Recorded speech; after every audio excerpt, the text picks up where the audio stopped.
Halo, perkenalkan nama saya Veronica Putri, NIM saya 190-156. Di sini saya akan melakukan penerapan manajemen laktasi.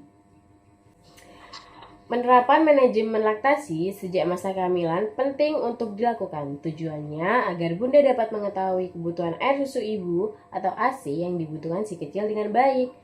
Manajemen laktasi merupakan upaya yang dilakukan untuk mencapai keberhasilan dalam menyusui. Manajemen laktasi sebaiknya sudah dilakukan sejak awal kehamilan hingga selama masa menyusui. Hal-hal yang perlu diperhatikan saat menyusui. Yang pertama, frekuensi pemberian ASI. Disarankan untuk memperhatikan frekuensi pemberian ASI yaitu sekitar 8-12 kali dalam 24 jam. Tujuannya bukan hanya untuk memenuhi kebutuhan nutrisi bayi, tapi juga membantu menjaga produksi ASI agar terus bertambah banyak. Yang kedua, tanda berkecukupan ASI yang diberikan. Pahami juga tanda-tanda bayi sudah berkecukupan atau belum. Jika asupan air susu memadai, air seni bayi akan berwarna kuning jernih. Setelah bayi menyusu dengan cukup dan kenyang, payudara ibu akan terasa lebih lunak dan bayi akan. Ketiga, asupan makanan yang dikonsumsi ibu. Beberapa jenis makanan dianggap dapat memicu reaksi negatif pada bayi, yaitu coklat, bumbu rempah, jeruk, kubis, bunga kol, dan brokoli. Namun, tidak semua bayi memiliki reaksi yang sama. Keempat, masalah saat menyusui. Waspada beragam masalah yang sering timbul saat menyusui, seperti nyeri payudara, luka pada puting, penyumbatan air susu, mastitis, dan abses payudara. Bunda disarankan untuk memeriksa diri ke dokter kandungan secara berkala agar masalah ini dapat dicegah dan ditangani sejak dini.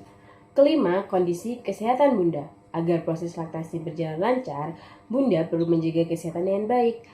Caranya adalah dengan menerapkan pola hidup sehat, seperti mengonsumsi makanan bergizi seimbang, beristirahat, dan minum air putih yang cukup, serta mengelola stres. Jika Bunda sedang sakit, proses menyusui sebenarnya tetap bisa dilakukan. Namun, Bunda terkena penyakit menular seperti flu, hindari berada di dekat si kecil untuk sementara waktu agar ia tidak tertular. Setidaknya gunakan masker penutup hidung dan mulut serta selalu mencuci tangan sebelum menyusui si kecil. Berikut cara yang benar. Secara naluri, apabila bayi diletakkan di dada ibu atau di antara kedua payudara dan kontak antara kulit dan kulit, maka bayi akan segera menuju dan mencari puting ibu. Apabila ibu ingin membantu bayi ibu, dekatkan dan tompang bayi dengan posisi telinga, tangan, kaki satu garis lurus. Dada dan perut bayi menghadap pada dada dan perut ibu. Kepala berada pada tengah lengan ibu dan tidak pada siku, sehingga hidung bayi berhadapan dengan puting ibu. Perlahan rangsang mulut bayi dengan puting ibu sehingga mulut bayi akan terbuka lebar dan secara lembut memasukkan sebagian besar areola, yaitu daerah yang berwarna hitam di daerah payudara, maka akan tampak bibir bayi berputar keluar dan dagu menempel pada payudara ibu.